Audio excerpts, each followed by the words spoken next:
بیٹا منبر نشین ہو، مسند نشین ہو، میدان کارزار کے اندر ہاتھ میں تلوار تھامے کھڑا ہو، یا ملک کے کسی اہم منصب پہ فائز المرام ہو، پتہ چلے گا پیچھے ماں کیسی ہے۔ اگر خیانت نہیں کرے گا تو لوگ کہیں گے اچھی ماں کا دودھ پیا ہے۔ تو ماں اچھی ہو تو اس کی تربیت بولتی ہے۔ سیدنا علی المرتضیٰ رضی اللہ تعالیٰ عنہ میدان جنگ میں اترتے ہیں اور کیا بولتے ہیں؟ سمتنی امی حیدر، میں وہ ہوں جس کی ماں نے میرا نام حیدر رکھا ہے۔ تو ماں کی تربیت بولتی ہے۔ ماں تو کسی نے نہیں دیکھی لیکن اس کی تربیت سامنے نظر آتی ہے۔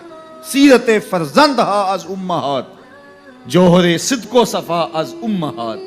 اقبال کہتا ہے کہ میرا مزاج آپ دیکھتے ہیں، مجھے یہ جو جنون پرور خرد عطا کی گئی ہے، نگاہ مادر پاکندرو نے کہا یہ میری ماں کی نگاہ کا کمال ہے۔ ماں کی نگاہ بول رہی ہے، ماں کی تربیت بول رہی ہے، تو یہ ماں سکھاتی ہے۔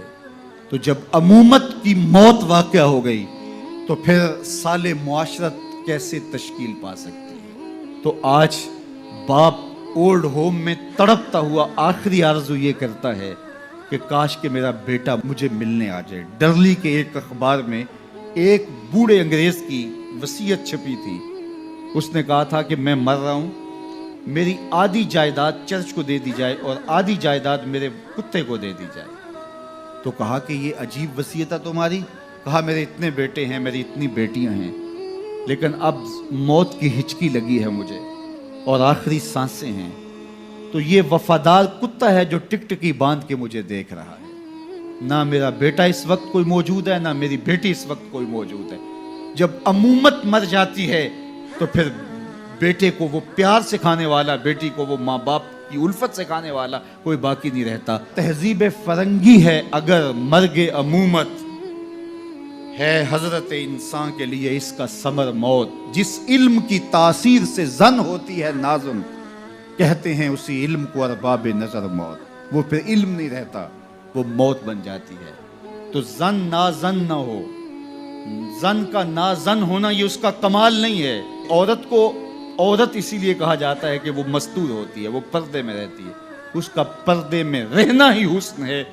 اس کی فطرت کو اللہ نے اپنی فطرت کا جمال دیا ہے، اس کی فطرت کو اللہ نے اپنی فطرت کے عکس میں منعکس کیا ہے۔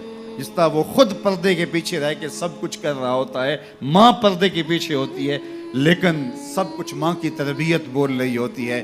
اب آئیے سنیے، اس کائنات کے اندر ہمیں وہ خواتین ملیں گی جو پردے کے پیچھے تھی لیکن پردے کے سامنے ماں نہیں آئی، عبد القادر جیلانی آئے۔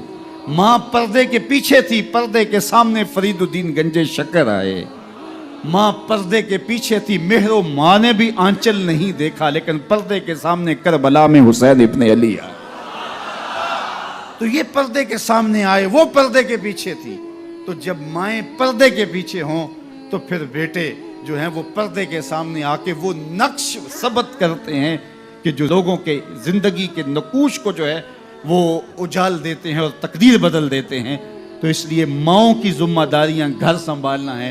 جب مائیں گھر سنبھال لیتی ہیں تو بیٹے بحر و بر سنبھال لیتے ہیں۔ معاشرے کے جس فرد نے بھی کوئی کارہائے نمایاں سر انجام دیے ہیں وہ وہی ہے جس کی ماں مستور ہے۔ اللہ اکبر۔ اقبال بولتے ہیں مزرعے تسلیم را حاصل بطول، مادراں را اسوائے کامل بطول۔ تسلیم و رضا کی کھیتی کا جو حاصل ہے وہ سیدہ فاطمہ الزہرا ہیں، اور ماؤں کے لیے کامل اکمل نمونہ سیدہ پاک کا وجود ہے۔